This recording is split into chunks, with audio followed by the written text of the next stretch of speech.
Hello and good evening, everybody. You are back live with the crew, and we have our IBC school night here. And I will tell you that I've been looking forward to this episode ever since I heard about this wonderful young lady, lovely and talented individual that we have at our show tonight.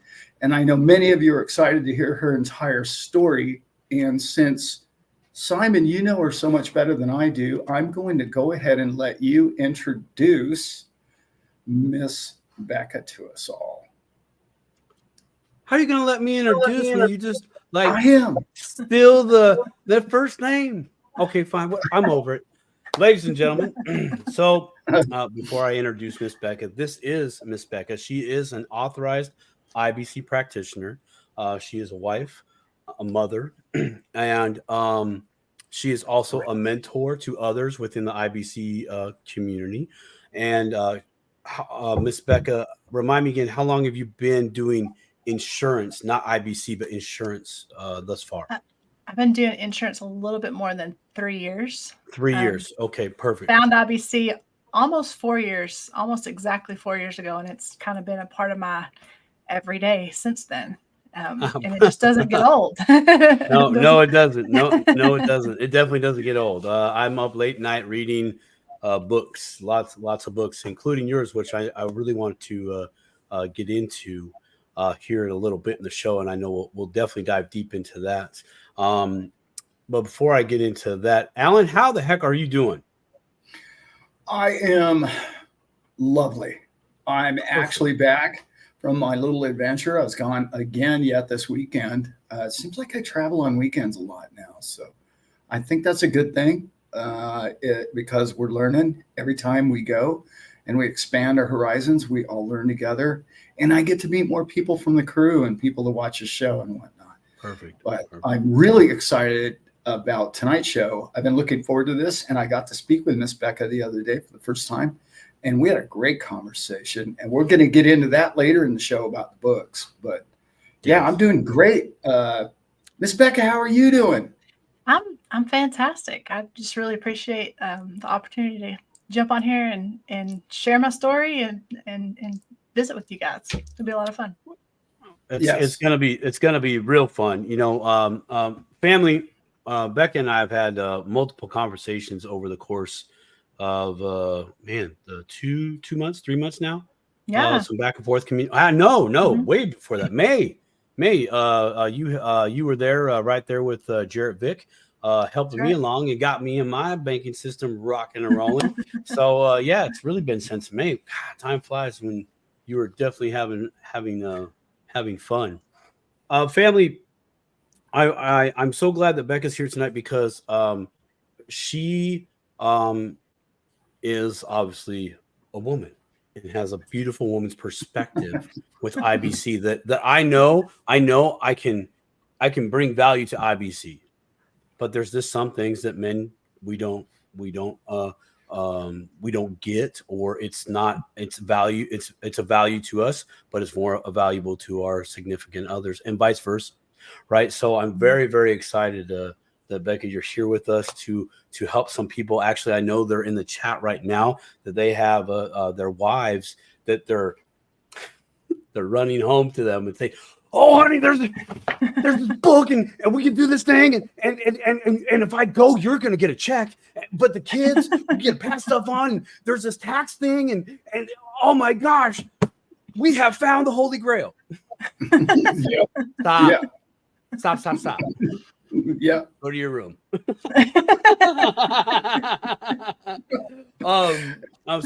true though.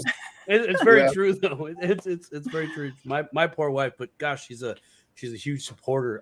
So I really want to try to focus in on that tonight and bring your perspective with IBC. But my real first question is not scripted, but I did write some things down.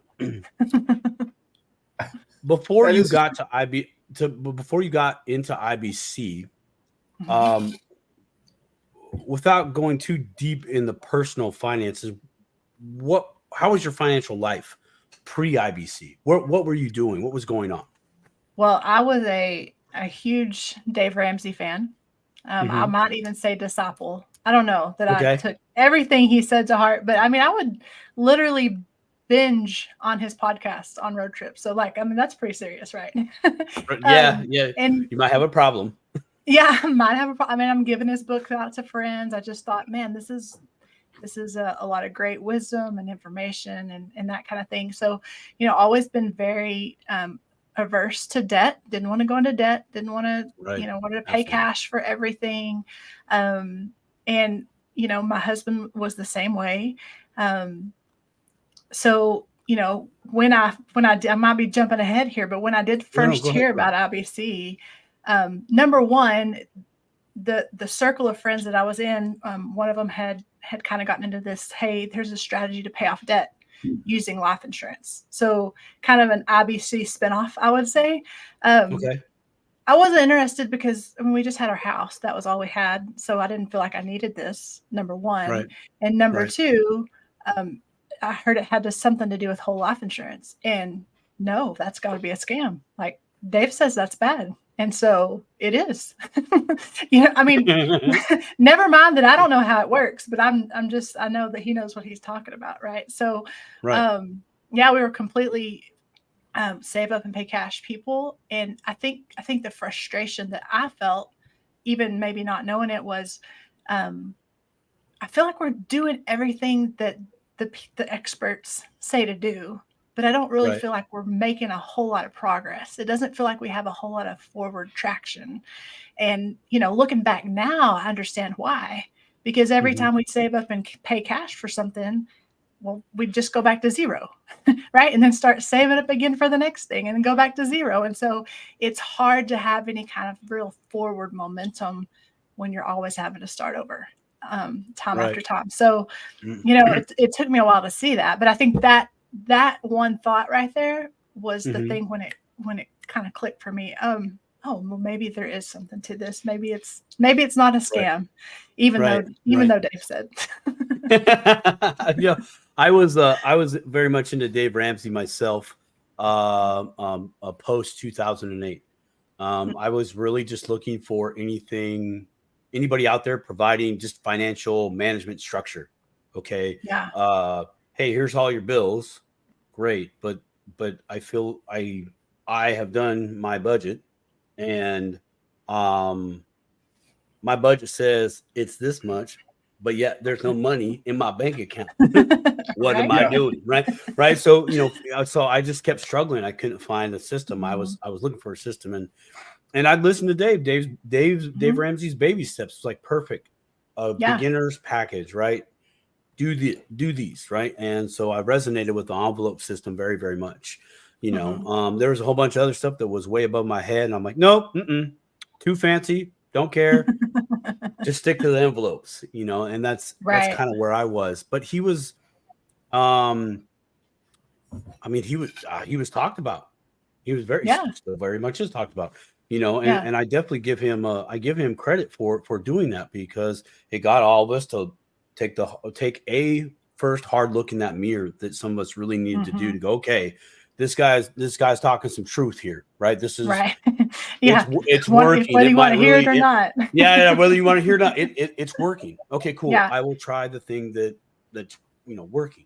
And so I too went down that. And I think he does a lot of great stuff. I think he helps a lot of people. I'm not trying to trash Dave Ramsey right, at all. of course. But when it came to this, wait a minute. Wait, I got to step in here. Okay, come on. I don't. I've never liked the man. Okay, he's. How do I put this politely? His premise of his entire principle is based on a complete flaw. And that is, he's dealing with cash, and he's not understanding that if you're not staying out ahead of inflation, cash is eating you alive. And that's the principle of this whole thing. So for me, I never got it. I was like, what do you mean save cash like my grandparents? Well, my grandparents didn't have inflation, not to the level that we have in the last 25 years. Okay. especially since '08. There was no way you could justify just putting money in a shoebox with the inflation rate that we had. If you couldn't produce 8 to 10% annually, you were losing money with a shoebox. And I just never got it. Principally, I never understood it. So that's the advantage that you definitely had, Allan. You definitely had that understanding of inflation, like that 2x4 to the face for, I think, myself, and I mean, I'm not going to speak for anybody here, but for me, that was a down the road, like, oh wait, I'm doing my part here, and there's other things that are totally working against me. I didn't know what their names were. I just knew that, hey, whoa, where'd that money go? Well, taxes is always my favorite topic to be like, thief. And the biggest thing he never really, I don't think he even still gets it to this day, is that when you purchase or you borrow that much money in fiat way back when, that inflation, that payment 10 years later looks so tiny. Like, oh, wow, I got a mortgage from 20 years ago. It's nothing. And he was not advising that. And I thought, you are on a roller coaster downward, my friend. And you're like, that's not how you do it. And Susie Ortman was the same thing. I never got either one of them. Well, I think Dave's really good at getting people out of debt. He's not great at helping people build wealth, right? Because by the time you get out of debt, oh gosh, if you're waiting till then to start trying to build wealth, you've kind of lost a lot of time. And that's really well said. It's sort of like, I do appreciate the fact that he got and she got people conscious of what money is. That's fine. Pretty much what it did for me right there. That's it. Yeah. I do appreciate that. Everything. Well, from my perspective during that time, why I kind of just slid everything else aside at the time. One, I know I couldn't even deal with it, but two, it was like actually too overwhelming to think about that far future down the road to even do what some of the disciples have achieved. And I just met one actually, a formal disciple over the weekend, but it's in that that lack of progression, Allan, inflation, right? Enemy number 2 on the top 10 enemy cash list, right? So Becca, so you're doing the Ramsey program. You hear about within that circle of spinoff IBC. So go from there. Take us through that IBC journey that got you to the Becoming Your Own Banker book. Get us that far. Yeah.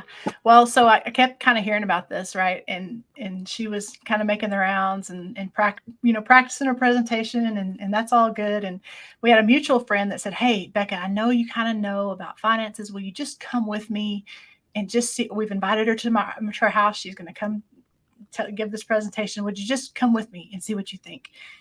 And I was like, I already know what I think. It's whole life insurance. It's crap. But I'm going to come just to keep you from making a big mistake, because I'm sure she means well, but I don't want you to get scammed.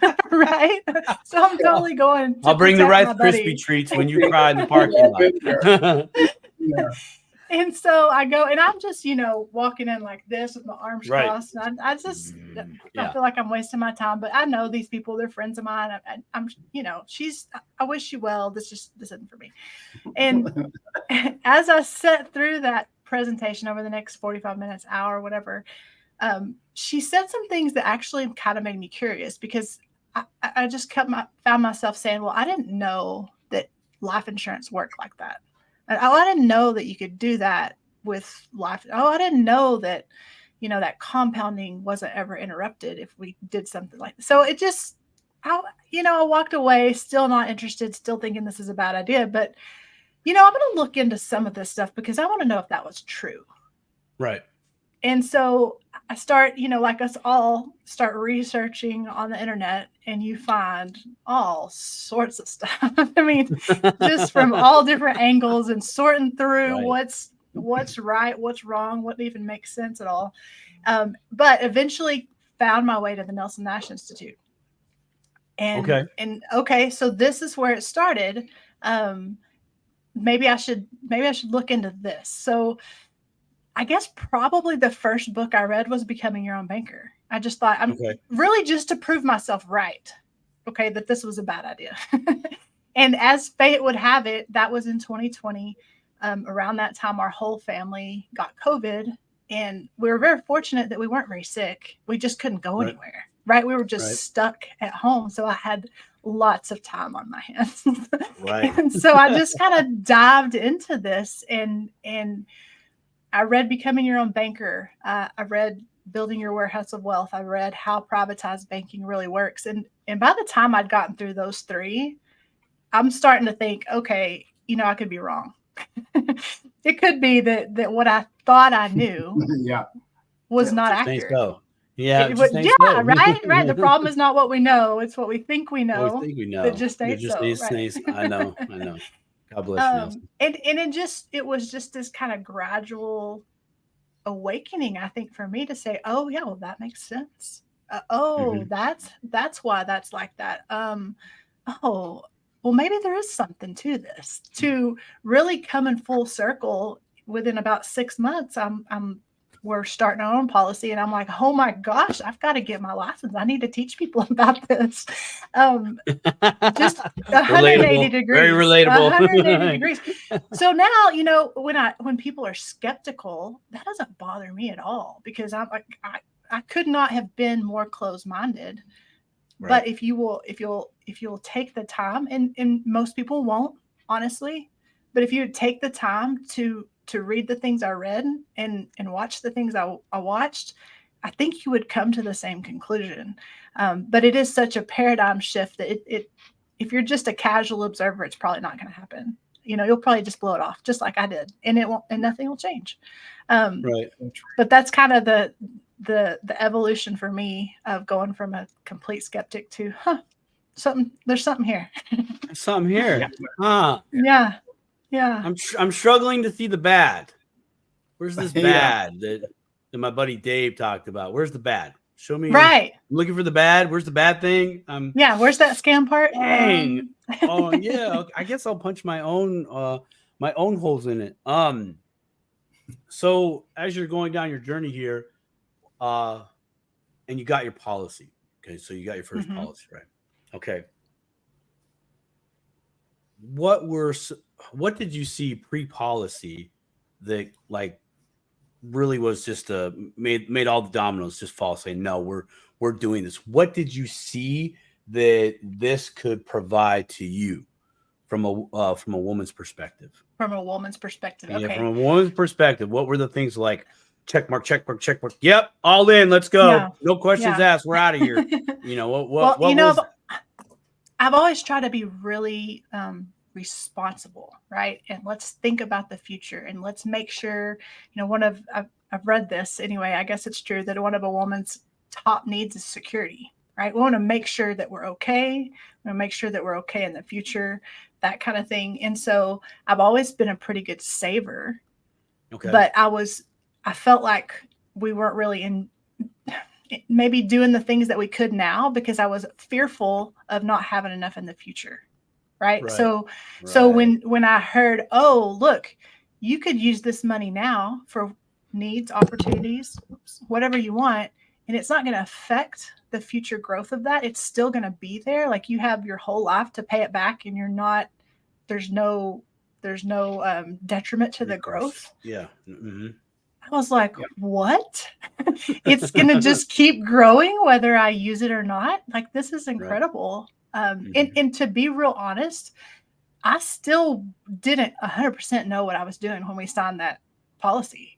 I mean, some of it was just kind of on faith. Like, I think, I think these people, I think this is a real thing, and I don't understand every bit of it, but I'm going to learn, and so I think it's so easy to get paralysis by analysis, where you think, oh, I have to understand the inner workings of whole life insurance before I could take that step to practice the infinite banking concept. And sometimes you just got to jump in, like fire the engineer and start production. Right? And that's not usually how I am, but you just have to start, at some point. No, totally. That's great. The security thing is something that I think is, in most people's minds, but when you really get to that, a family or just even a really good relationship with someone, significant other, that changes like that. Oh, I can take care of me, no problem. Oh, but now it's us, right? And us starts growing, and you're like, Yeah, okay. for sure. From one of my wife, same thing, just on security, not with IBC, but just in general. We've had multiple talks about money and what do I need to get her so she sees that we are good? What information can I present to her that shows her, hey, we're good for this long, or here's where we're at. I really wanted to ensure that she saw that, because that kept coming up, and it want to make sure that all the bills are paid, that groceries are good for a month, or more. That would be awesome for her. So that's very, very relatable there. Same situation with my wife, Elizabeth. She's a very analytical person. I've been an armchair economist since I was a young boy, and a dang good one. Yeah, it's been my passion in life, really. And every time I would introduce anything economics, it was just, you get that glazed over look, like, yeah, I got like some gardening to do, or there's something I could be doing other than listening to you talk about interest rates. Like, I'm not going to do that. So when she started to get the IBC thing, I was like, wait a minute. Have you been talking to Simon? And she goes, yeah. I think it makes a lot of sense, because, we could do this, and we'd be compounding, and we could put our money in there, and we could do this with it, and then we could pull it out, and we could use it for this, and we could pay the second off on it. And I'm looking at her just like completely godsmacked. I was like, that's my wife, the analytical attorney, talking about finances with me. I was like, all of a sudden I knew Simon was the right guy to teach this whole thing. That's for sure. I was like, if he could convince this young lady about what she never would even listen to, like you, to even go to the gal's, your friend's house to listen to the initial. Yeah. Boom. If you can get past that initial, like, I think this is different from my grandparents' life insurance program situation. Once you get past that, doesn't matter if you're man or woman. Logic. I think we all come in with some sort of bias, right? Some sort of a lens that we're seeing new information through. And if you've always been told that whole life insurance is terrible, then that's the lens that you're seeing this new information through, and it makes it really, really difficult to accept, because you're having to, the way we're wired, our brain is wired to prove what we believe right. Right. So we're interpreting things to prove ourselves right. And so I don't know. I think it just takes a stepping back to say, I could be wrong. Maybe what I've always heard is not true, or is not complete. Maybe it's not complete, or maybe it's something that was different then. That's a little bit different now, the way we're designing these policies. It's not your grandparents' whole life, right? It's very different. So I think it's. And I'm going to ask a personal question now. It's kind of related. Sure. Do you feel like it's almost a category that, like, a woman actually is a perfect person to teach this thing? Or do you feel like it's really been kind of dominated by a man's world? Or do you think it's really, the door's been open as far as your acceptance in the whole IBC community? Yeah, I think when it first started, I've seen pictures. It's funny, at the annual Nelson Nash Institute think tank that they have each year. Oh, think tank! Oh man, I can't wait to go. Can't wait to go. They would they'd take a picture. There was a girl that's been in it or a lady that's been in it from the beginning, and she'd take a picture of all the ladies each year and has those posted. And it's just such a small, just a handful at first, Yeah. and it's grown. I mean, I don't know how many are a part of it now, but I mean, it's a good size group. And I have not felt personally like there's any sort of, I have to play down to the men or anything like that. I mean, I feel like, I think women definitely have a place in this industry. Oh, for sure.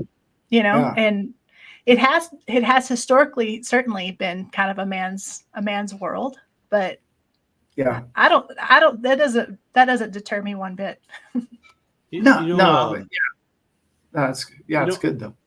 Allan, something I've noticed that's like one of these, Allan, you and I have talked about it a few times on the show, and then totally lots of times in private, not on a Tuesday night phone call, but any other night of the week. And that's this, that we noticed that IBC and crypto are a good, they marry up together very, very well, and not so much just not for the financials per se, but the open-mindedness, what we're trying to do and accomplish, we can accomplish both with crypto and with dividend paying whole life insurance, IBC policy, infinite banking concept policy. And what I've noticed is the same open-mindedness and a welcoming community that we have in the XRP community and in the crypto space at large. It's kind of the same thing in the IBC. It is like you found your people, no judgment, just whoa, you get this. Oh my gosh, I want to know you because I want to do a business with you a decade from now. I want this relationship. I want this connection. And that's something I've noticed. Becca, would you say from your experience thus far in the IBC community that it's open arms, no judgment? Absolutely. Absolutely. And when I first started out in insurance, it's kind of funny because the friend that had given the presentation, I came to her. She was a part of an insurance marketing organization. So they just do a lot, real broad based insurance products. And I said, hey, okay, so I want to be an expert in this IBC. Can I do that here? And she said, absolutely. And so I said, okay, sign me up. And it was, I'm thankful for that. I think I got a good foundation in insurance and basics, but the questions I was asking and wanting to know, like, I don't know if they knew what to do with me. I mean, I didn't start out, going after the IBC stuff. I just needed to figure out how to write an application or, just the real basic things like that.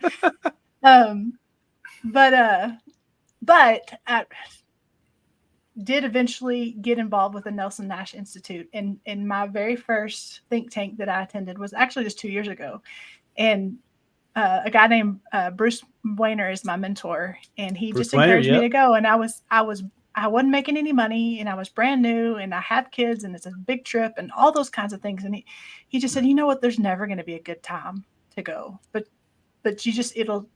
you'll be so glad if you just decide and make the sacrifice. And he was completely right. And what you just said, Simon, I got to that event and I just remember being in my hotel room. I didn't know anybody. I was just there.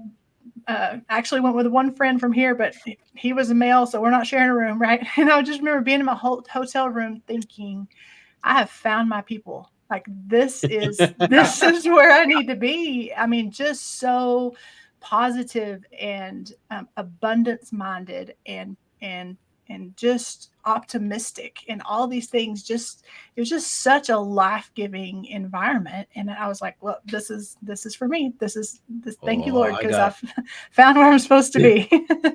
There's a whole new world that you don't even know about. We got to get you out to one. Well, now Simon did introduce me. Yeah, Simon got me hooked up with crypto. I'm in for $20 so far. So I don't know if it's up or down. I haven't. That's a win. I haven't looked. That's a win.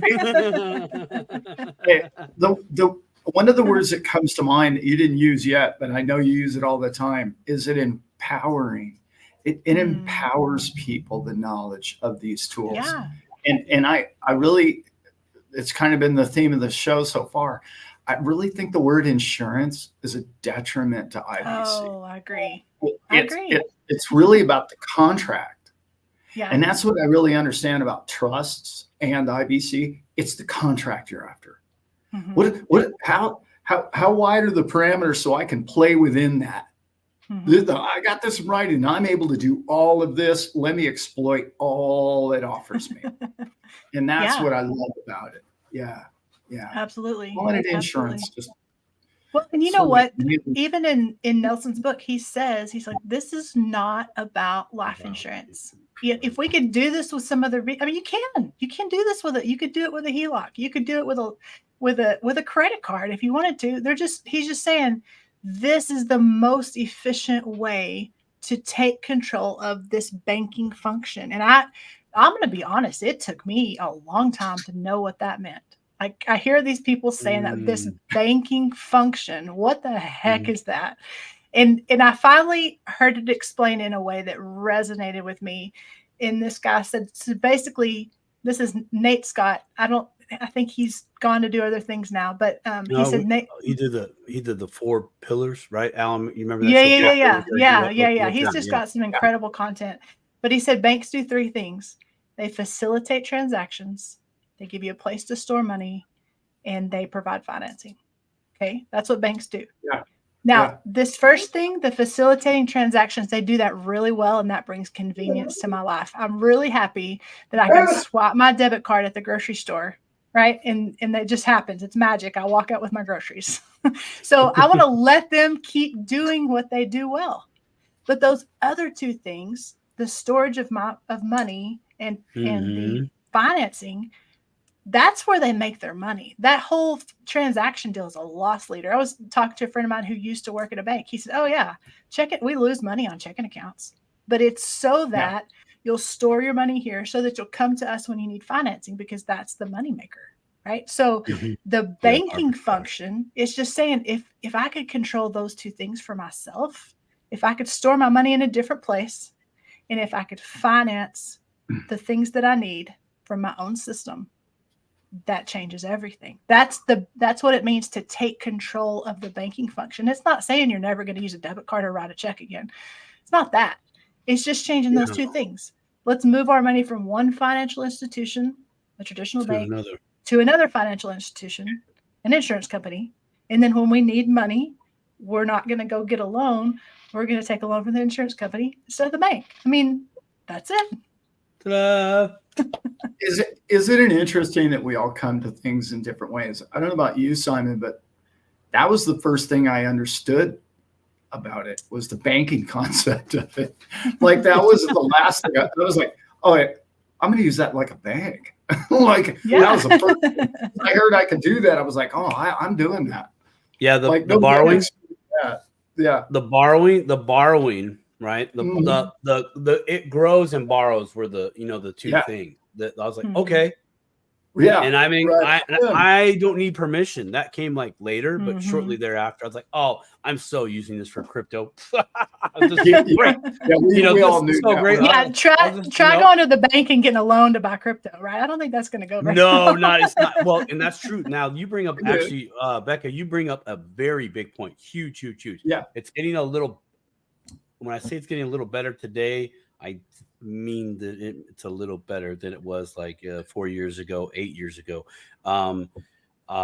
because banks definitely caught on, and then so they normally do try to shut the doors quietly and slowly and sometimes loudly. I knew cryptocurrency clients that I had, they still have to this day. They would call me asking if I knew a crypto friendly bank. That was a thing. They wouldn't let them send thousands of dollars to an exchange. That was a problem. Let alone say, hey Earl, so I got this little property up there, 42 Sycamore. You know where it's at, right? I was wondering if we could get like a line of credit. Possibly, no way. That would not happen. Yeah. That's not going to happen. I know a guy that had he rented a hall in Las Vegas and they canceled it because he was going to do a crypto show in their building. Oh wow! Like, nope. Yeah. You're not doing that. I wonder if Nelson ever hit that wall in his when he did his tours, where he would That's do a great seminars. question. I Yeah. wonder if he ever hit a wall like that. Next time we meet David Stern, I'm going to ask him. I said, "Hey, do you remember if Nelson ever hit a wall where the hotel or the venue was owned by another insurance company? It was like, no, we're term for life. Bye." And Yeah. just shut the door on him. Gosh, That would be interesting. that would very very much be interesting. But the borrowing that I got very very much, and then Yeah, see, I that was hard for me with my Dave Ramsey reads, right? Borrowing is bad. Ooh, That is yeah, bad. that's bad. Yeah, right. Yeah. So that was, and even as we start to use our policy and for different things, that's been kind of a mental hurdle still, even being in this space of having to constantly rethink my thinking, because I thought that way for so long. But what I've realized is that leverage is only dangerous if your underlying asset can go down. That's right. And if you're borrowing against something that is guaranteed to increase in value, you're taking that risk off the table, because even if something happens and you can't pay it back right away, like, you're okay. You're okay. Yeah, you're right. Yeah. And I think, so back to your question of security in a woman's perspective, that was huge for me. Like, we've most recently used our policy, and I know a lot of people only want to use their policy for cash flowing assets, and I think we're going to get there as our family. But right now, we're still trying to incorporate the things that we would have gone to a bank for into our own system, right? So our kitchen needed remodeling. Like, this was a literal need. It's one of those things that it starts, we're going to replace the floor, and by the time you finish, we're just stripped it to the studs. You should see my galley. My galley is that. Oh my goodness. Yeah. So we were able to take a pretty significant policy loan to pay for that. And I can guarantee you that before we started practicing the infinite banking concept, I would not have been down for that. We would have stopped at the floor. Even though this has improved our quality of life, it's a space that we enjoy now, because I was afraid of what if, right? Well, what if we can't, what if our cash flow changes? What if we can't pay that back? What if, again, back to that, it's going to affect our retirement. We can't spend, we can't touch that. We have to be good stewards. We have to save, live below our need. I was just bound up in that thinking that says you've got to sacrifice today for tomorrow. And I think what IBC has freed me up to do is say, no, I can live today, and tomorrow's still going to be okay. And if something happens, it's okay. Like, I'm an owner in the company. Like, I can just say, hey, y'all, I'm going to get to you, but we had this come up, and call me. I'll be with you in 6 months. Or not that that's plan A, right? But just the freedom and the peace of mind that brings has been and I'm compounding, right? Yeah. And I'm an owner of the company, and they're paying me dividends, and I'm getting a new floor. All that. You're alluding to something, and it's this. It's okay. One of the things that you are initially, or reasons why you didn't want to borrow money from a bank, right? Why you would have stopped at the floor, right? Was if you got a loan some other place, you would have a guaranteed monthly payment, no matter what happened. That's With right. This, that's off the shelf. That's right. Right. We get to say how we want to do it. And you know what? Even so, we're both business owners. My husband and I, we our businesses are set up as an S corporation. So we take distributions each quarter from the profits of the company. So what we decided was, well, we're going to pay this back quarterly. We'll just, whatever whatever we have left over after we meet our expenses, that's going on the policy loan. And that's worked great. We don't have a bank saying, no, I'm sorry, you can't do that. We need this monthly. And it's going to be to the T. It better not be late. It's almost weird. It's almost weird to have that much control. And you didn't have to qualify for a loan. No. All of that was in your control. Yeah. That's right. That's right. So I want to know, I mean, if you feel like sharing, but I love this part. How much are you guys charging yourselves for interest? Are you guys going like 400% interest rate? Oh man, I hate to say this, but it's kind of like we're just trying to throw as much as we can at it, and I don't even calculate 400%. it. I'm just like Perfect. everything Nope. we have is going back into our Put it policy. over there. Yeah. No, I that's have no cool. idea what the interest rate is, but I don't care. Yeah, no, that's right. I don't care because this is what we're trying to do is we're trying to create the biggest pool of resource that we can to meet the needs of today and tomorrow. So I could care less about the interest rate. Is that wrong to say? I mean, that's just No. I bring it up because people get lost on that, right? They you say, "Oh, I have to pay back the insurance company," and then I say a number like 8%, and they're like, "Oh," I'm like, "But it's simple interest." Some people even simple interest are like, "What?" Oh, it'd be like if you borrowed money from me, I would say you owe me 10%. So if you borrowed $100 from me, I say you owe now plus 10%. You owe me how much? $110. Simple interest. Mm-hmm. That's it. Oh, well, that's pretty good. I'm like, yes, but there's more to it in the book. But that's why I like to ask because I charge as much interest as I can just to know that I am doing that banking, that other part of banking, right, with my system. Yeah. Because I would love to do what you're doing. Everything we got. Don't care. Just get it all over there, right?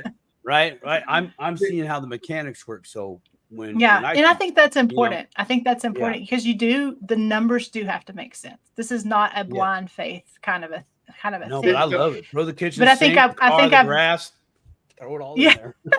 I think we've done it. The very first loan I took was actually to pay for my Nelson Nash certification course. And I just did it because I thought that'd be a cool thing to take my first loan for. It wasn't a ton of money, but I did try to pay that back very aggressively, charge myself, extra. And I remember I paid it off in like 3 months or something like that. And so I remember figuring that interest, and it was at, my interest rate was at 5%, but the volume of interest that I ended up paying was like 1.6. Because I just paid it off quicker, right? So, I mean, it was nothing. It was like $16. The hardest concept for me to wrap my head around so far in the whole thing, and this is just from years of just being in it, understanding interest rates, is no, you don't necessarily have to just pay off the highest interest rate first. Mm-hmm. That one trips everybody up. And it's like, wow, wait, what? Wait a minute. Explain that one more time to me. Like people still don't get that one. They're like, but I want to get rid of that high interest rate, don't I? Like at all cost, we just think that's the enemy to everything. And because we're so trained to think rate. That's all that's important. And we don't look at volume of how much, okay, if I paid that off, how much cash flow am I freeing up? Because that's really at the end of the day, that's what we need, right? Is we need cash flow. It's the big number, not the little number interest. It's the principal big number, not the If you can think like that, you're like, oh, I got it. I think I get this now. Have you guys ever heard of this cash flow index kind of theory along those lines of paying off, kind of finding the most efficient way to pay things off? Yes. It's okay. So it's like a hybrid. I would call it a hybrid snowball effect. Yeah. Okay. Mm-hmm. Yeah, but it's based around that, not just interest rates, but actually, Robert, it's just a calculator. And it's okay. Yeah. So it's just a way to judge what is my least efficient loan here. What's the one that's really costing me the much in terms of cash flow that could be directed elsewhere? Let's attack that first and go from there. And at the end of the day, I guess it's like a diet or anything else. If you're trying to get out of debt, if you pick a system and stick to it, you're going to be successful, right? There might be little variations, but that's something I had never been exposed to before, kind of getting involved in this community. To expand on the debt index, you're talking about take total outstanding balance divided by monthly payment, and then it will give you a number of how many payments need to be made to pay that off, correct? It gives you a score. I don't know if I can explain it off the cuff. It gives you a score in over a certain number. This is good debt. under a certain number, this is bad debt. So you just kind of go up the scale and let's work at it Okay. at this Okay. in this order to be most efficient. Yeah. So I understood it to where it's whoever has the smallest number of payments plus smallest number of quantity of payments, and then you add who has the biggest monthly payment, and that's who you would technically go for first, because that's costing you a lot, and you and in that immediacy that's who you would go after first. Is that who's robbing the calculation? Yeah, the calculation's super simple. I just can't remember off the top of my head exactly what it is, but yeah, cool. I can't. We'll have to have you on another time, and we talk about I'm going to do my homework. Do my homework and come back and tell you about that. Yeah, or just don't bring it up. Yeah, that's true. What are you talking about? No, I think bring it up, because why? We want to redirect all that money we're sending over to JP Morgan, Wells Fargo, Bank of America, not America, across the street. We don't want to send it over there. Herd the cattle, bring them back home. Get that debt rolling back. That took a lot of pieces of paper for me. That part was I kept hitting the wall. I don't know. I don't know what the wall was or still is to this day, but there was a wall there where my mind could not differentiate the two hats that were going on from a bank owner versus a debtor. Right. And even though that is the same money going here and then going back, it's going here, it's going back, that took a lot of diagrams for me just to run it through. And I picked out like just a small debt that I had. I'm like, okay, I have this debt. I, the bank owner, pay off that debt. Okay. Now what? Well, I, the debtor, don't pay this institution anymore. I pay this institution at the same rate. And now I've effectively redirected those funds back to my banking system. Yeah. We talk sometimes about moving from outside debt to inside debt. If you're using this, if that's a part of your strategy to pay this off, we're going to move it from outside to inside into my control. I had a friend that had started infinite banking, and they'd been funding their policy for 2 or 3 years. And they just had some really bad things, like just life stuff. Like there was a drought. They had to sell off their herd of cattle that they were kind of using the sale to fund these policies. They had an emergency back surgery, a knee surgery, just a lot of stuff, medical bills and all these things. And I sat down with her, and we were they'd been really great and diligent about capitalizing and funding their policies. And it just life wasn't turning out right. The plans weren't turning out like she thought. And she's like, I've got all this debt. And so we sat down and we looked at it, and we're like, look, you've got the money in your policy to wipe out all this debt. We could take a policy loan and wipe that all out. And I said, are you okay? Do you feel okay with having that big of a loan on your policy? And she said, well, I would rather owe it to my own system than to all these other people, than to somebody. It's just something that I control, that I can control the terms, that I can control the payback. And I was like, okay, then I agree. I would too.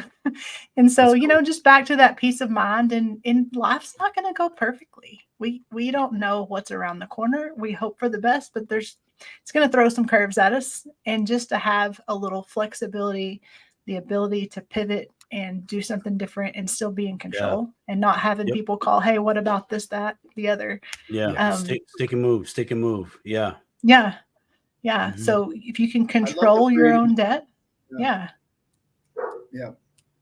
I have a question here that I wrote down, and I thought, well, you've already kind of talked about your kitchen, but has there been a story in the last couple, 2-3 years that you said, oh, this family got it and they used it, and I saw it really make a difference in their life, and then it spread to like a family member or something like that? Do you have any really stories that stick out to you that somebody really used it in maybe a creative way or a really effective way?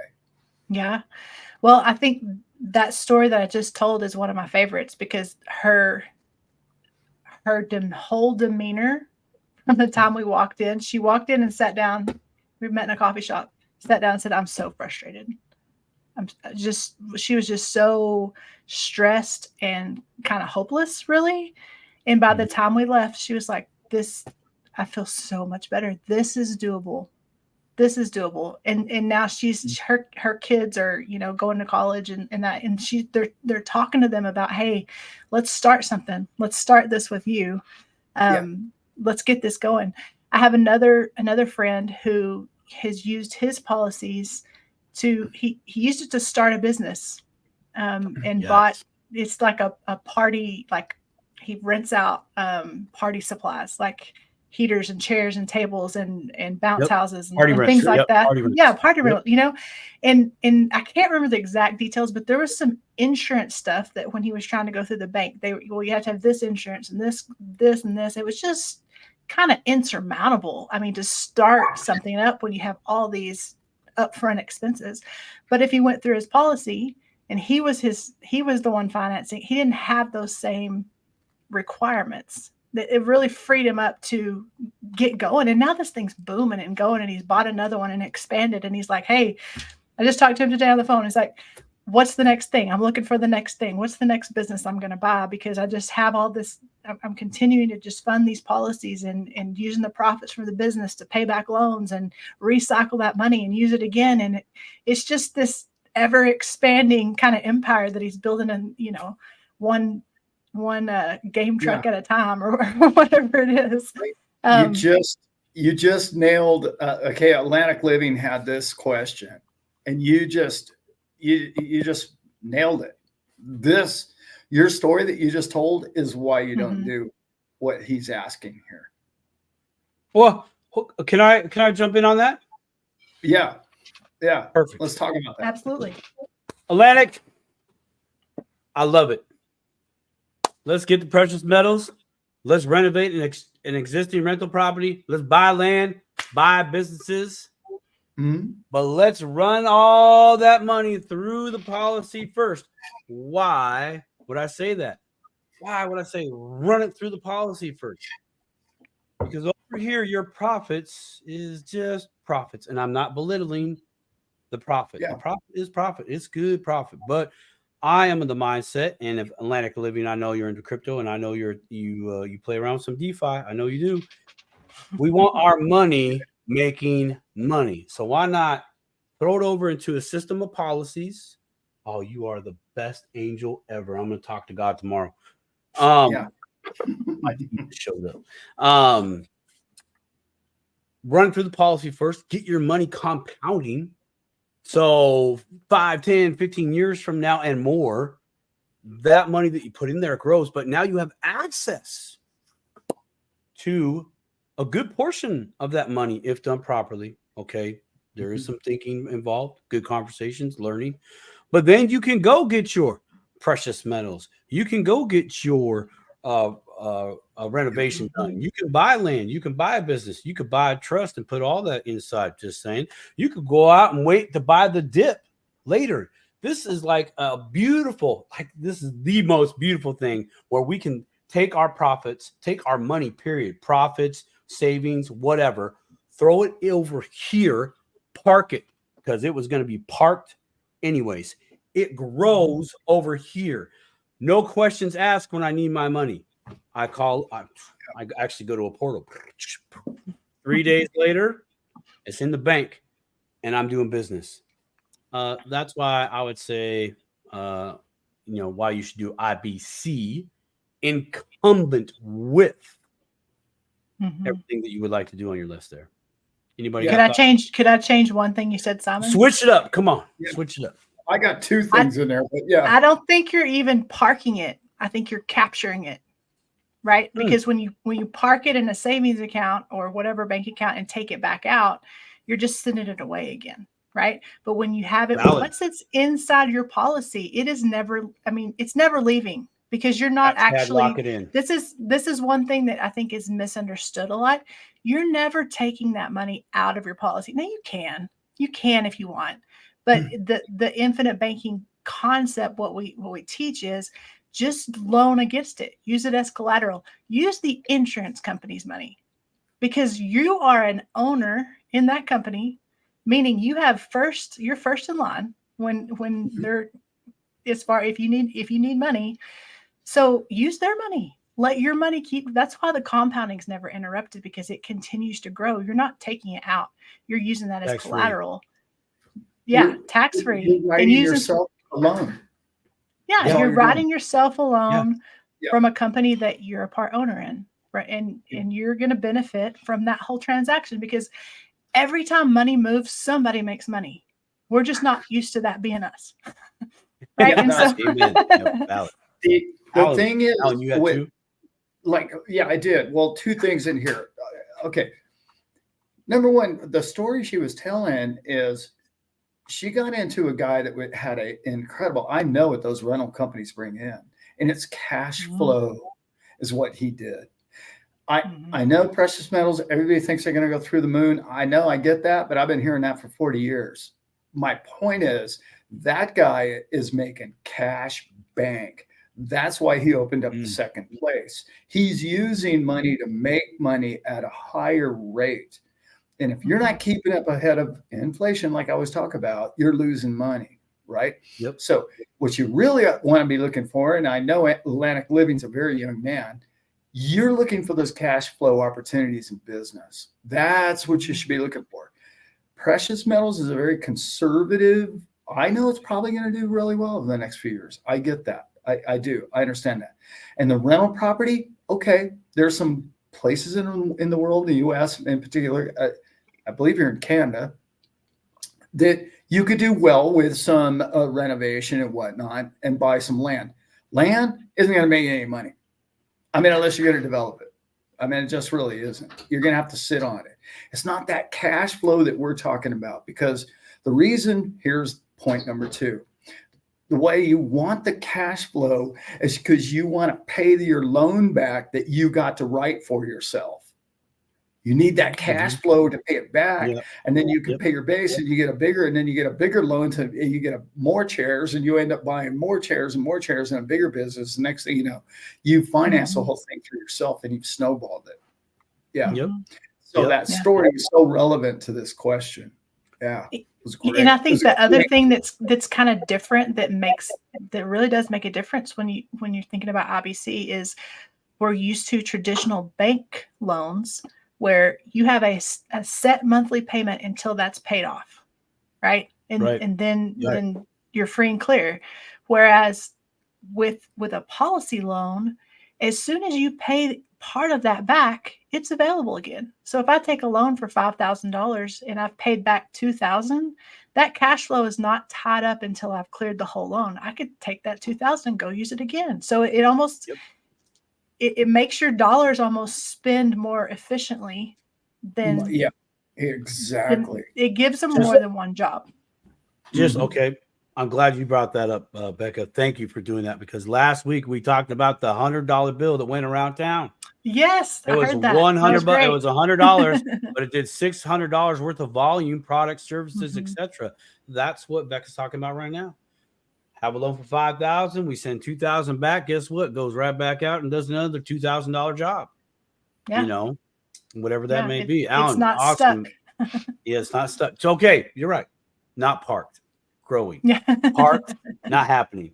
Growing, moving on in a whole new world. Allan, there was a few more questions. Go for it.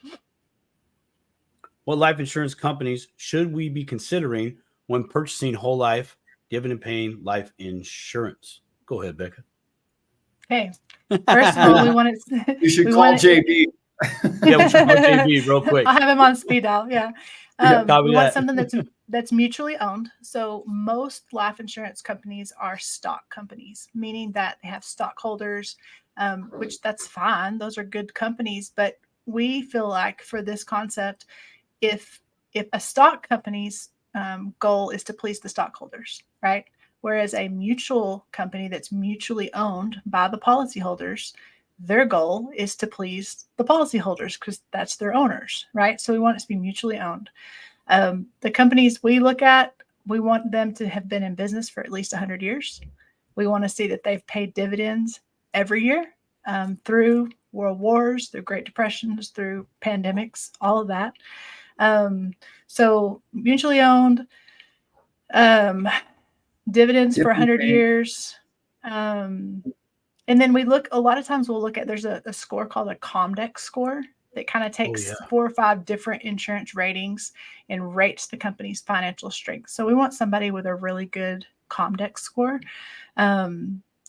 What else? What am I missing? Well, non-direct. And yeah, non-direct. That's a whole can of worms. Probably that's better in most cases. What he means by that, non-direct loan recognition, meaning that they're going to pay you the same dividend whether you have a loan out or not.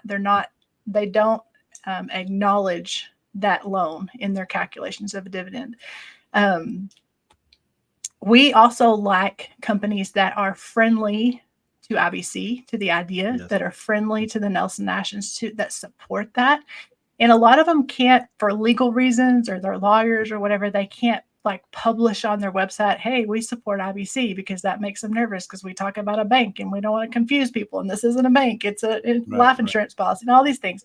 But there's 4 or 5 or 6 companies that are at the Nelson Nash Institute think tank every year, that are sponsoring meals, that are there talking to agents, that are saying, hey, we want to help, come bring your business our way. That's who I want to do business with. Right. So now we're narrowed down to 5 or 6 out of hundreds of insurance companies. Right. And so, and I think that's part of working with an agent. There's some companies that are stronger in some areas than others. Some companies have really great guarantees and maybe pay a smaller dividend. Whereas other companies, maybe their guarantee is lower, but their dividend is much a higher volume. So, depending on your goals and what you're trying to accomplish, those would be good things to talk through with an agent. Here's kind of what I want to do. What would be a good fit for that? And at the end of the day, of those 5 or 6 we've narrowed down to, they're all good. They're all good. And you're going to be successful. Nelson used to say, you could have the best agent, you could have the best company, the perfect policy design, but what matters the most is your behavior. I mean, that's the only thing that's not guaranteed in this, right? Is how you're going to treat this. Yeah, it's the factor. Yeah. Yeah. Or, just like 2 people could buy the exact same car right off the lot. Do you think they're both going to last exactly the same number of miles? Well, no. It's, do you get your oil changed? Do you take care of it? Yeah. Are you being a good owner? Right. And so it's the same thing. How you treat your policy. Do you pay back your loans? Do you pay yourself interest? Those kinds of things. That has a bigger impact on the performance than all the things we like to argue about, and well, she should do it this way or this way. Yeah. At the end of the day, it doesn't make all that much difference if you're an honest banker, if you do a good job, if you stick to the tenets that Nelson's put out there for this strategy. Right. Yep. Yeah.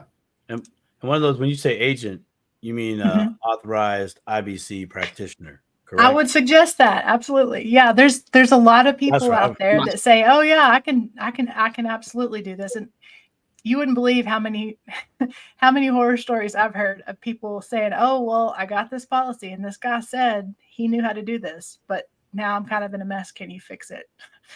Yeah.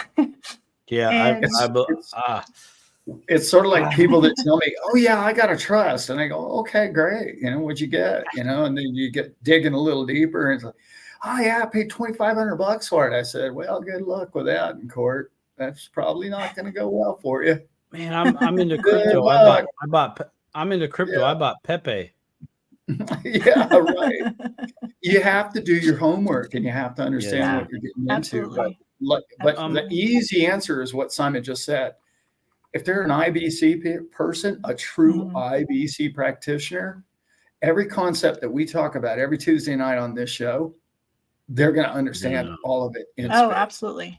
Absolutely. Yeah. And you know what? Here, let me give you just one more little red flag or big red flag, is that there's a lot of people in this space now saying, hey, yeah, we can do this, but we don't have to use whole life. That's so yesterday. Like we've taken Nelson and we've improved his message, and we can use these index universal life policies, and man, look at these numbers and it's incredible. And why would you ever do it any other way?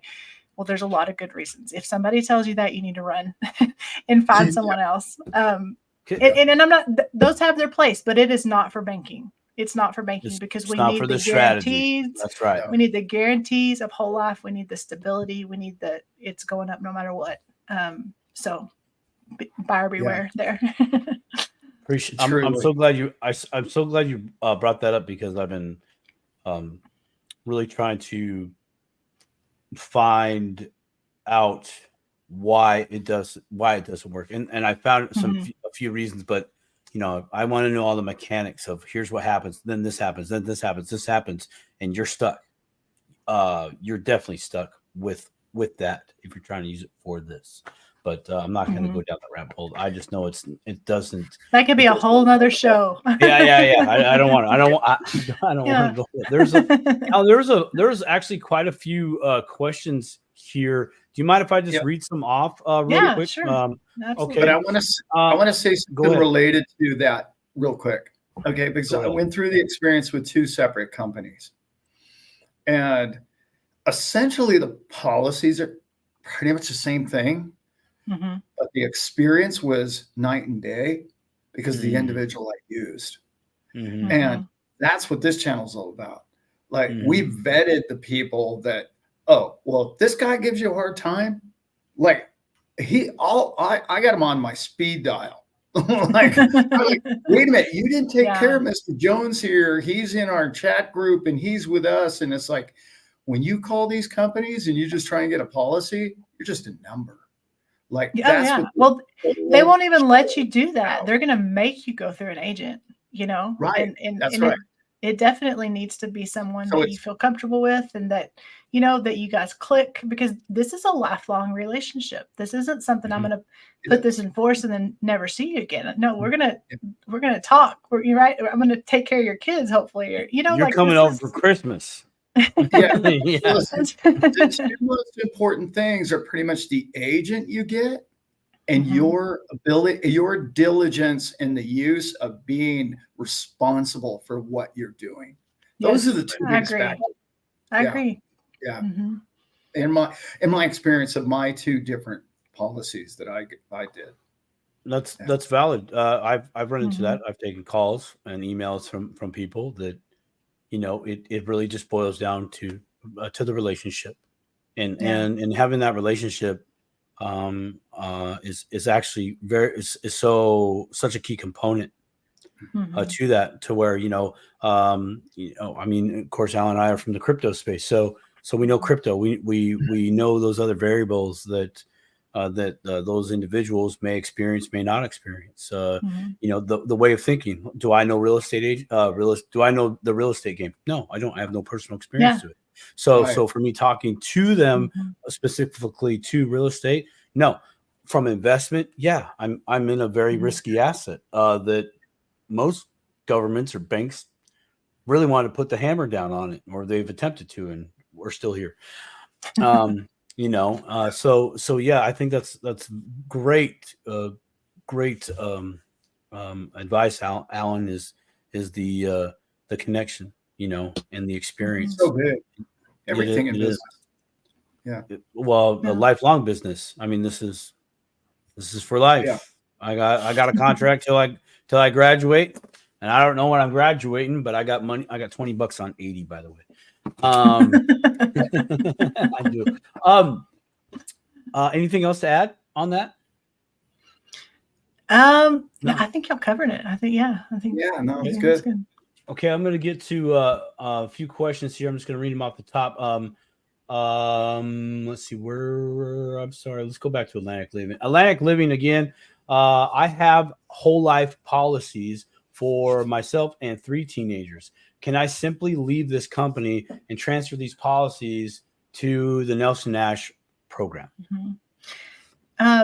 You can. The short answer is yes, you can. However, it might not be the best thing to do because of the way whole life is built. If you've had them more than a few years, it really might be a better play just to to keep them. And if you wanted to do something like this, maybe start a new policy, because the way whole life works, even if it's what we call more traditional, whole life policy that's not necessarily built to grow cash value quickly, it's still going to grow cash value. It's still going to become more efficient the longer you've had it. So, if you've had those policies for a year, that might be a good play. If you've had them for 10 years, you're probably better off keeping them and just letting them do their thing, because they're still going to be a great asset for you. You can, Nelson talked about in his book, he had a policy from State Farm that was just a regular whole life policy. Right. Yep. But he'd had it for so long that when he got, into his later years, he even put pictures of the dividend checks that in his book that they sent him. And it was just unbelievable. Yeah. What this thing was spinning off, even though it wasn't technically a policy built for IBC, it's still a great asset. So I think that would be something, to get an agent to look at and just give you an honest rundown of, you could, but I think it's in your best interest to probably keep those. And that's under the assumption that these are actually whole life insurance policies. And Atlantic Living, I'm not slamming you by any means, but I found myself in word salad, life insurance. Well, is it really whole life insurance? No, it didn't say the word whole in front of it. There's different types of life. There's term, IUL. You just talked about IUL. That's a whole different thing, even though it has to do with life insurance or it's life. Right. But great question though. That's great a really great question. Yeah. Further up the chart there, Corey Let KHOURY, or oh my gosh, can't spell LET. Can you guys talk about stacking policies and how that works? Now, I've heard this two different ways. One is not a good way because the insurance company will catch on. Okay. And that way would be, correct me if I'm wrong, I start a policy, then I borrow money from that policy. I start another policy without borrowed money, and then I do it again and do it again and do it again. Why is that bad? Well, another word for it's laddering that I've heard. Laddering, yes, laddering. Yeah, yes. And I assume that's what he's talking about. Yes. It kind of falls under that category of, could you do that? Yeah. Would the insurance company like it? Probably not. But what you're doing there is you're introducing risk back into an asset that needs to be foundational because of its guarantees. Right. So the whole reason that we're using a whole life policy to do this banking function is because of the guarantees, because it's guaranteed to go up, because this isn't, if you handle it right, it's just, you can hardly break it. Right. But when you start taking that and leveraging that out and out and out, on paper, I guess that looks like it could work. But if something goes wrong, that can come back to bite you pretty quickly. So are there people that would do that? Probably. Would I suggest it? No, not at all. I think it would be better to start a policy, get that going, go buy, go start your business, go capture the debt, however you're going to use that.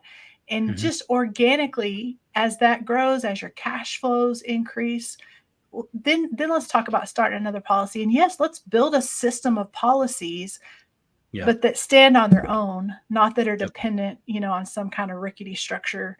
We just don't want to bring risk into a strategy that's designed for guarantees and control. And that's too important to give up, in my opinion. Right. Perfect. Well said.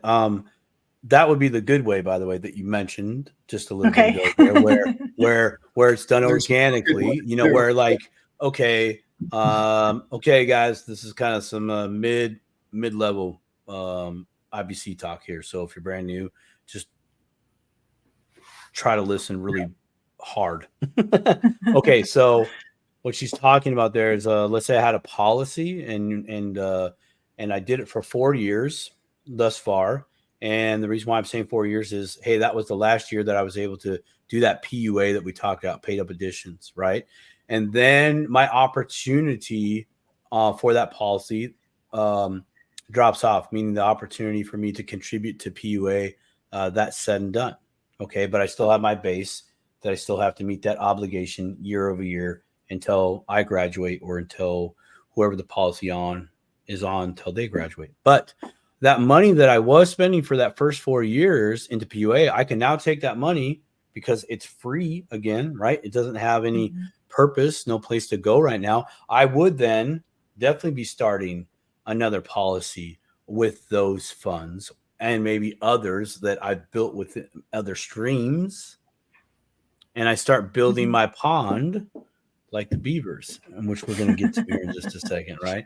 And I think for me, that would be more an appropriate way of laddering or stacking, as opposed to taking borrowed money to borrow money to borrow money to borrow money to borrow money. Well, now you're on the hook for all those. Are you going to be able to sustain that? Because we've talked about that on this channel. You have to be able to meet that base. That is your end of the bargain, your end of the deal. You have to meet that on your worst day, some way, somehow, without fail. The PUA is just icing on the cake. Gets us a little kick out the door, and then we can use that for something else down the road. So I'm glad you brought that up. That's good. Yeah. Good. Very good. There was great question. Where was that another one? Oh God. I think there's so much out there that can sound really good and appealing. Like, yeah, that's a great idea. Why wouldn't you do that? There's always another side of the coin, right? To be aware of. Salesmen are good at painting a picture of everything that appeals to people, and that that's what they do for a living. Yeah. Sure. Got to be the shoes. We did answer this, but it's worth repeating. A question: when you guys dollar cost average out of this market or the market cycle, this cycle, where are you parking your dollars? I am throwing mine into an IBC, into my banking system. I'm throwing it into my dividend paying whole life insurance policy. That's where I'm parking it. But I was corrected on that. Technically, it's not parking. It's growing because it's growing. It's compounding. But that gives me the parking time for me. I get to sit, I get to think, I get to research. I get to take this nice and slow and find a good place for me for my app that I can borrow from my policy, and I can find another asset or venture or life creating and develop my life in any direction I want to go. So this got to be the shoes. Yeah, this is a good question because the answer is, like, if you're going to cash out for $1 million, you're going to have to find something different than IBC. That's you're going to have a good problem to have, but you're going to have a lot of places to put it, and you're going to have to educate yourself very fast on what to do with your money, because a lot of insurance people are going to try and sell you an annuity. They're going to try and put you in that. They're going to try and put it in a lot of different policies, or as many as they can to fill up all those buckets and maybe make multiple policies. But there might be better places for your money. And all of that is leading me up to, I'm going to be doing a show on Thursday nights, and it's going to be more about exactly what this question is. What are you guys going to do when you cash out of your crypto profits? And it's going to be more about IBC's part of it. Okay. But it's not going to be an IBC show because we already have a wonderful IBC show on Tuesday nights. But it's going to be more about, how do you ladder? Speaking of laddering out, you ladder out of your trades. How do you get out of your positions? What strategies are you going to use to do it? Where are you going to put them other than IBC? IBC is probably your first choice if you're talking about, depending on your health and your age and all the rest of it, the first $25,000, $50,000 possibly. That would probably be a good place for something like that. But when you start talking bigger numbers than that, I really like trusts, and I like what you would want to do with that because of capital gains issues. So all of that's going to be talked about on Thursday nights. So look forward to that. It's mainly going to be a trust show. mainly about the trust program that I'm working with, and the people and the professionals. And I'm going to have guests, maybe not every Thursday night, but pretty much every Thursday night. And we're going to learn a lot together. Enough of the promos, Allan. We'll get on to. I'm excited for the trust, man. That's going to be a whole new ball game, man. I'm hyped up on it, man. I can't wait for that. I've been looking for something else to do on a Thursday night besides everything else that I do on a Thursday night. Right. Yeah. I am excited. Yeah. Thanks, guys. It's going to be a lot of fun. This sounds weird, but I know I do a monologue show, but I've really been looking forward to doing a show by myself. I know, love guests. They really help fill the air and they expand my mind and all of our concepts. But for a long time, I've been saying to myself, I'd like to really just kind of have a show and just take my time and do it and have special guests come on and we just chat about money and what we're going to do with it and how much fun we're going to have spending it. You know, simple show. We have a great. See, I lied. I said I was done promoting that. I broke the basic We rule. forgive you, Allan. We forgive you every week. How about this one? I know I do. How about this one right here? Perfect. I'm glad Universe has put us together once again, Allan, because that's where I wanted to go. Good. With an IBC whole life policy, upon death of the insured, do the beneficiaries get paid the death benefit and the cash value occurred, or just the death benefit? Go ahead. Well, Becca. Dave says that. I know you have the answer. I know this. This is got some over good my schooling head. on this. But go ahead. Yeah. Whoo, Rocky. Wow. Go ahead, Becca. Man, I need some Febreze down here ASAP. Well, I think that that's a great question, and this is probably one of the most misunderstood aspects of how whole life insurance works, because we want to compartmentalize and see like the cash value as this separate thing from the death benefit, when really they're the same thing at different points in time. So your cash value column that it's showing you is just kind of what the death benefit is worth today. So by contract, what these policies say is that at age 121, the cash value and the death benefit have to meet. They have to be equal. So at 121, if you were to live that long, they would just write you a check and say, here you go, congratulations. Now, they used to be 100, but more and more people were living to that age, and so they moved it up in the United States to 121. If you think of it like a mortgage and equity in your home, it's like you have the purchase price of the home, or the value, the sale price of the home, and then you're building equity as you make payments. You're building equity up to that value, right? Once you get to the value of your purchase price, you've paid for it. It's over. Now, if you wanted to, you could go to the bank and say, hey, I'd like to take a loan against the equity in my home, right? Because that's the amount that you have access to. Same way in a whole life policy, as you build that equity in your policy, as you make those premium payments every year, every month, however you're doing it, more and more of that death benefit is paid for. When it's paid for, it becomes liquid. It becomes money that you can access, that you can go and say, hey, I'd like to withdraw this, which would decrease all your numbers, or I'd like to borrow against it, which would keep everything growing at the same pace. So, if you go to sell your home, you wouldn't say, well, dadgummit, that dang real estate title company, they kept all my equity. This is so unfair. All they gave me was the sale price.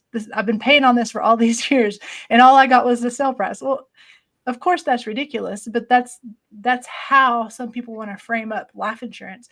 It's just your cash value is actually, it's a cash surrender value is the technical term. And it's just what the life insurance company says. Hey, if you want to take all your chips and go home, this is what we would pay you each year. We would, if you just say, I'm done, I want to walk away. Okay, here you go.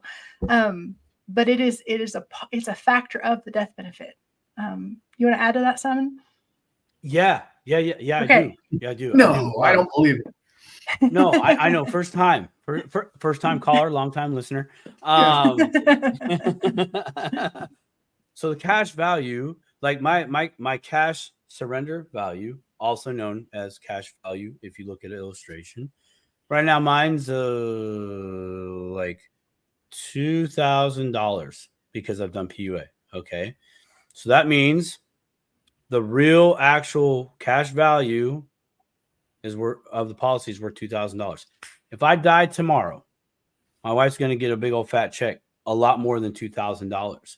But the insurance company takes that $2,000 and applies it to the payment that the insurance company has to do.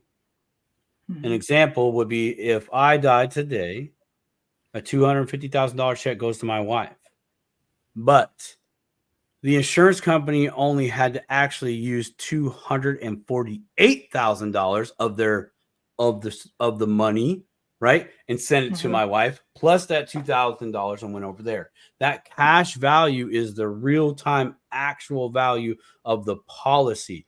But they use it to help offset, mitigate their loss. When you die, they make a payment. That's a loss. And so they're using that cash to go, whoop, cool. We help mitigate our risk. The risk is actually the loss of the payment. So the more and more that cash value grows and grows, and this is another reason why the insurance company they are super bean counters. They are super bean counters because they know they're on the hook. They have a payment coming up. They're like, please, baby Jesus, man, let Simon live to 80. Please, God, let him live to 80. Please, please, please, please, please. Because don't let him die today. Because that's a big burden for them. Even though $250,000, big pool of money, it's not a lot, but still, in their eyes, that's a huge loss because they didn't have anything to help mitigate that outgoing cash to bring some back into the fold. So I hope that brings that around. And that's great. And one more thing to add to that is they're not charging you for when you get to be age 80, let's say you're still kicking, they're not charging you for that whole $250,000 death benefit. They're just charging you for what the difference, like they call it the net amount at risk. So if your cash value is at 200 and your death benefit's at 250, they're actually only charging you for $50,000 of insurance. Because that's the one thing that helps you keep your premium level, because as you get older, gosh, that gets so expensive because your risk, you're 1 year closer to mortality. It's more risky. The insurance gets more expensive, but they've calculated all that in to have a level premium because their risk is going down each year as your cash value grows. If that makes sense. Exactly. The risk goes down because the cash value grows. And our premiums could be more expensive as we get closer to graduation day because of risk. And their pool of 200 years of assets that have been compounding is astronomical. It's crazy. Your little payout is like, you're just you're a calculation is what you really are. And they're not going to lose money on that. Yeah. Which is a really good thing. I don't mean that negatively at all. That's all really good news for us.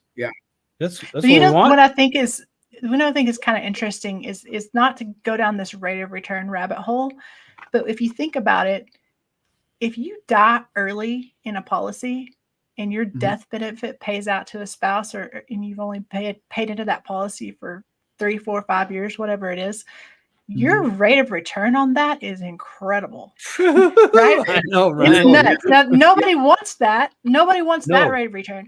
Yeah. But here's the other thing. If you live a really long time, your rate of return is going to be pretty dang good. So it's like one way or another, you're going to win. Good. It's good. Yeah. It's good one way or the other. We hope that it's the really long version of that, right? Where that money's had time to grow and compound. Exactly. And that's the scene. That's what we can see. Yeah. We're not even interjecting, hey, I borrowed from the cash value. I took a loan against my cash value, went out and bought some crypto, waited 5 years, and booyah. Hello. Awesome rate of return too. Include that into the whole equation. It's infinite. Yeah. And it's, yeah, exactly. This isn't a standalone thing. This isn't like sit it and forget it. This is, hey, we have this asset here. Let's use it. Let's use it to go do other things. Let's earn a return in 2 places at once with the same dollar. That's a really good point. Both those are great points. That's a great point. It is infinite. It's, yeah, that's so cool. How about this question, guys? Oh, just looking at that. Yeah. Yeah. Could I not fully? What? Okay, so when I started my policy, I had a term policy for $800K added with the option to convert. Could I not fully fund that policy with crypto profits? If they'll let you, because you're going to run into a problem that's called MEC, or you could run into a problem, modified endowment contract that's here in the U.S. Corey, if you're up there in Canada, it could be something different. But I started my policy. I had a term policy for $800K. So it sounds like you're running a term policy, right? Designated time for that policy. You add the option to convert. So now you can convert your term over to a whole life. So after that was done, you theoretically could add profits in there maybe at that moment, but that's going to be a good long conversation, good planning to execute something along those lines. I would definitely be reaching out to a few fams here. Corey, I left my email. Everybody in the chat, I got my email in the chat. People say I don't do anything all day, so since I don't do anything all day, email me. Let's connect because I think that'd be a great video chat and get you connected with the the right people. One of them sitting right in front of us. That's right now. a tough one, guys. That's it is, but it's a really great question because this is a common thing, right? Like this, I'll share a quick story, and then I want to talk about the story. I went over to Port Angeles, Washington, and had a discussion about that. But Simon, I don't pay for yeah. Well, but I want to cover another question here because it's relevant. Okay. Go ahead. PA is another day. Go for it. No, do Port Angeles. Okay, so I went over to PA and Port Angeles for all you non-Washingtonians. So I went over there and met some great guys, Malcolm and Troy. Not going to say their last names because we're in the public forum here. But one of them had been paying term for him and his wife, long time, like since age 29. They're getting close to those passive income years now, and I just kind of felt for him because I could see the look on it. It's like, dang, man, like my heart was in the right place with what I was doing, going after death benefit, want to make sure my family's good, solid, like no fault there. But just seeing that was kind of that was it, that there was something more out there that was more, that could have been utilized through their whole lives, during that whole time. From 29 going forward, that's like almost 30 years. It's kind of like I view, in my own opinion, I view term as just feeding the machine and not getting anything back. I'm really not with that. And that's actually been a conversation that my wife and I have had for years. Just the back and forth in my trade, construction, we talked about life insurance. Should I get it or not? If something bad happens to me on the job site, I mean, there's some from the union, but I think we should have more an extra. What about the house? What about this? And my problem was I'm gonna take on another obligation that I'm not even gonna be around to bill with that money. It goes to somebody else. I'm not gonna be able to bill with that. So it was a back and forth. I said, well, I'd rather use that money and try to go build and invest. And anyways, long story short, I felt like it was just a waste of my money. I'd rather put into something else that I knew that my wife could have instant access to without any, The contract didn't say this. He did have a fever at the time of him hitting a wall at 155 miles an hour. He did have a brownie in his back pocket. It's still under testing. You know, all these try to wiggle out of the contract tactics, right? Like I just, that was the bad taste in my mouth about insurance, Anyways, I digress on all that. It was a great conversation I had over in Port Angeles. Love both of you guys. It was a great opportunity. I look forward to going back out there and hooking up with y'all soon. But Allan, go ahead, brother. And I have a great question here because this really affected my life in many ways and still does to some degree. We do have a lot of people from out of the U.S., so a lot of the stuff doesn't apply. And hi from New Zealand. Sorry, brother. This doesn't apply to you much of this show tonight. Unfortunately, you don't have that yet. However, I do think that in the future, Simon and I possibly have some possibilities that could be working out in Oz anyway. I'll talk about that in a minute too. In a future near you. But this question is important because my dog's chasing a chicken out here. Sorry, guys. I don't think the chicken's enjoying it near as much as the dog is, but from the sounds of it. Sorry. Hi, guys. Great info. My question is around being a citizen of multiple countries. You may be domiciled in one country for tax or lifestyle purposes. How does residential status affect IBC? Let's take it jurisdiction by jurisdiction, or at least the knowns. Becca, let's start that. Let's start U.S. Yeah, so you do not necessarily have to be a citizen of the U.S. to qualify. It does help if you have a residence here. So if you have a home, you have a residence, you have an address in the U.S. They also like it if you've been here for a few years. There's some different stipulations, and it kind of varies from company to company. I have had some cases where we tried to get non-citizens insured, and it's not that they can't get insured, but maybe they don't qualify for any riders. So you could get a whole life policy, but you couldn't add a PUA rider, you couldn't add a term rider, those kinds of things. So that's probably gonna vary depending on the situation, depending on the company. Sure. But there's certainly possibilities there. How about if someone is foreign, outside the U.S., right? But they start a corporation here. How would that work? Again, I think it's going to. Just take this as we're firing from the hip right now. Check on this. I think my understanding is that you would still need a residence in a state, one of the 50 states. In most cases. Okay. Perfect. Because that. But I could be wrong about that. That kind of gets in those, other situations. What if they're how about citizen but living abroad or working abroad? I'll say working abroad. I'll just say working abroad. Citizen working abroad. I think that you could work with that. I think you would have to be in the States to sign your policy. Okay. So you have to be physically here. Yeah. When you sign. They want the real wet ink. Yeah. Yeah.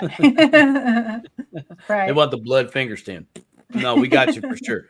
Now you can go back across the pond or whatever. That's right. Okay, I was just curious about that. Yeah, I'm not an expert on all those types of citizenship questions, but I mean, my advice would be call them and say, hey, this is what I want to do. Can we make this happen? That's right. Yeah. There was another one. Let's go ahead. Go ahead, Al. Let's move on, guys. Let's get on. I'm not trying to. Yeah. So the real reason why we're here tonight, ladies and gentlemen, is Becca. Becca is an accomplished author. She has put out a quality book called Beaver Bankers. And Becca, could you just please, first off, tell us who it was originally for, and how you first were inspired to create such an awesome. Hold on a second. Awesome book. Beaver Bankers. Well, thanks. Well, my history professionally, I started out as a teacher and a coach. And so when I learned about IBC, my mind just automatically goes to, how do we teach this concept simply? How do I explain this in ways that people can grab a hold of? And I love to use analogies, stories, those kinds of things. But the other part of it is that this is such a generational concept. And this is something that we don't want to just stop with us. We want our kids to do this, and our grandkids, and on and on. And so to my knowledge, there wasn't anything out there as a tool to start talking to your kids. And my kids are 9, 13, and 15. And I might be able to hand becoming your own banker to my 15-year-old. He's pretty smart. He's a pretty sharp guy, but not my 9-year-old. He's not going to grasp all of that. Right. But I wanted to start having these conversations. And so that was kind of the inspiration for, how do I talk to my kids? There's nothing out there. And so I wasn't thinking about this. This has just been something that had been rolling around in my mind for a while. And one day I just had this thought, it's kind of like beavers. You should go learn about beavers. Yeah. Okay. I don't know anything about beaver. I'm Googling, teach me about beavers. And I knew basically, they build dams. That's about all I knew. But the more I learned about them and what they do, I was like, man, this is incredible. This is just such a great analogy, because financially speaking, right, we have all this money that flows through our hands throughout a lifetime, but it flows right on away from us if we don't have a structure in place to capture that, right, and have it flow back to us. And that's the same thing. Beavers, they take a stream that offers them no protection. They're vulnerable to predators. They're really, this is not what they need. But if they can build that dam and create their own environment, all of a sudden that changes everything. They have everything they need right where they need it. They've got this pool, and they can build a home. They can have protection from their predators. They have access to food and everything that they need. And it's like, that's exactly what we're trying to do with IBC. We're trying to create this pool of money. We're creating our own financial environment that can offer those same things: protection, access to the things we need, easier. It just enhances everything that we're already doing. We're not really changing what we're doing. We're just adding a step and enhancing what we're doing. And so that was kind of the inspiration. I had it in the back of my mind for several months. And one Sunday afternoon, just had some time. I thought, I'm going to sit down and just put that in a little story, not thinking I'm going to write a children's book. Like, that never entered my mind ever. I'm going to write this little story. And just ideas are organic. Yeah. Yeah. And the next day I just sent it to Bruce and said, hey, I wrote this little story. What do you think? And he's like, this is really good. He's like, I think you should put this into a book. And I was like, really? Like, okay. And it just kind of started me on this journey. I had no idea how to do that. But you can learn amazing things on YouTube. I'll just say that. Yeah, you can. Yeah, right here, right now, right. Quality show right here. You're not going to get one better. You're not going to get one better. But I think if I could go back just a little bit further than that, my granddad was actually a big inspiration in my whole thought process, because my granddad was one of those guys that, he was kind of a Renaissance man. He ran a business. He sang in the church choir. He played golf. He water skied. He made doll furniture and stained glass. He just could do anything. He was going on ski trips when he was 88. And I remember him coming back from a snow skiing trip, and he had an injury. And I was like, Granddad, what happened? And he says, well, I was coming off this jump. I'm like, seriously? Like, you're 88, And he just had this amazing, vibrant love of life, right? And when he passed away in his 90s of cancer, and in the final weeks of his life, he told my mom, he said, you know what I'm most proud of my whole life? You know what I'm most proud of? And she said, no, what? He said, was the gift that Grandma and I were able to give our grandkids. And there was 5 of us. And my granddad was in the oil and gas business. And he had bought Exxon stock for all of us when we were young, when we were real young, and then gave it to us when we turned 18. Wow. No strings attached. We can use this for college. We can use this for, for whatever. And I was very, very fortunate that I had a basketball scholarship to college, so I didn't have to use that for that. And it just became like, I mean, we're not talking crazy amounts of money, but for an 18-year-old, it was a lot of money, you know, that was going to help pay for college and that kind of thing. But it just became such a blessing to my family. Like, my husband had open heart surgery, crazy story, when he was 27. Turns out if you have cash, you can negotiate these things, these medical bills, right? It helped us put a down payment on our first house. It was just this thing that just helped us, kind of gave us a boost. We weren't starting from scratch, right? And there's a verse in the Bible in Proverbs that says that a good man leaves an inheritance to his children's children. And my granddad was that good man, and we want to be that way. My parents want to do that for our kids, and it was honestly always kind of intimidating. Like, I don't know if we can do that. Like, I hope we can even leave something to our own kids, much less our grandkids. But learning about life insurance and IBC and these concepts that we can teach our kids, it gave me that structure and that strategy to say, oh, yeah, that's real doable. That's very doable. We're not multimillionaires, or we're just normal everyday people. But if we'll start now, if we'll put this in place, this is going to be something that blesses, I mean, through the generations. Yeah. Through the generation, and we still get to use it ourselves. So this is what this whole channel and crypto is really about, is making generational wealth. And you're coming on the show, and that inspirational story about your grandfather is really about how do we empower people by using IBC. It's so generational. That's such a glove in hand fit with crypto. It really is. Yeah. Such a cool story. Yeah. So, you know, I people. Back to my 9-year-old. I mean, he doesn't understand paid up additions riders and cash value.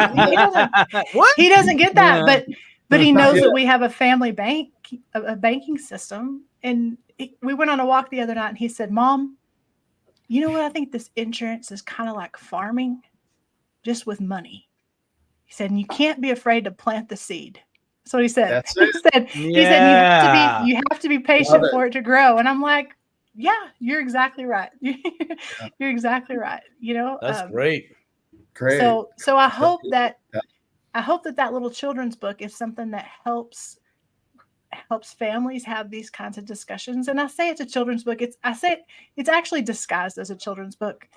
I think it's going to help a lot of adults as well. I was gonna add to that. I was totally gonna add to that. Now, and I'm sharing my screen with the book on Amazon. There, you can go pick it up on Amazon. But I did want to touch on that because and thank you for sending me this. Like, and my review of this book is amazing. Like, seriously, if you actually have a family member, like significant other, buy this book for them. Have them read it. It's real cut and dry. And what I really, really like, I mean, the whole story's put together. I like the watercolors. Like, it took me back to my kid days going to the library, you know, the public libraries, the school field trip and all that. I mean, I was more pumped up. I got out of school, but I mean, still, it was, you know, still a good thing. But I like the points to consider for parents. Like, you know, the dam the Beavers built is representative of the death benefit and the dividend paying whole life insurance policy built for the infinite banking concept. It creates a pool of money from which the needs and opportunities of life can be supplied. Like, dude, that was a home run right there. Simply put, Main Street level, very understandable and easy to try to communicate that to the kids through this, man. It just, dude, really, it's, what is it? $12? Didn't I see that? Where'd it go? How much did I think it's $12.99. There should be a $25 kids book. Seriously, like, dude, there's so much value. Like, it just, I kind of wish I had this book first. You know, it just helped. And I was like, oh, okay, because it keeps it simple. It's conceptual, right? I mean, that's what I wanted to communicate. Like, this is a concept. This is a concept, and whether you're 5 or 85, if you can grasp the concept, then oh my goodness, the possibilities really are infinite, right? They are. They are. They are. He named it properly, for sure. Yeah. Yeah. Yeah, I think so. Good things. Good things. Um, We got any more questions, comments, concerns, Allan? No, I really kind of would like to kind of get out of here, but I'd really like to get some final comments from you both. Simon, would you like to start, or do you have anything about the whole night's kind of painted a picture for you, or has it been? It has. Yeah. It's wonderful. Becca, thank you for taking the time to be on this show. Absolutely. I'm so grateful that you're a woman in here doing the IBC thing. I think that's great. I love it when the ladies are into crypto too and just pursuing anything that is going to improve their lives and the lives of their family. Like it's so awesome. And you're really helping helping the community out by sharing your story. So thank you for showing up here, being present today, and sharing your story to help drive some of these concepts or the concept. And we're able to take this content and share it with our significant others. So you've done a fantastic job tonight. So thank you. That's the only comments I got on that. Awesome. You bet. Well, thank you. This is super fun. I love coming in and talking about this. And, I think Simon and I have talked about this before, is that it's becoming your own banker. Yeah. It's not like, hey, I got a policy and now I did it. Right. It's a lifestyle, kind of like you guys do with crypto. This isn't something we're not consumers in this process. We don't just buy something and now we're doing it. Yeah, we're learning, we're becoming, we're growing, we're constantly expanding our knowledge, expanding our horizons, expanding the possibility. And when you, like you said, when you get around people that are like-minded, there's this synergy of, oh, wow, yeah, well, have you thought about this? Or we could do this, or, oh, so-and-so's doing this. I never thought about that before. It's just like this. I don't think I'm ever going to get bored with this for the rest of my life, because I think there's always going to be something to learn. And that's exciting to me. You can start with a very small nugget of understanding, but it's just gonna grow from there. And I think from what I've seen so far, it's been a huge blessing to our family and our life. And I love sharing that with other people. Wow. So awesome. Well put. Yeah. And it reckons me back to meeting the Nash family, when Simon and I it's so now Becca's like, yeah, thanks. Rub it in. Just rub it in.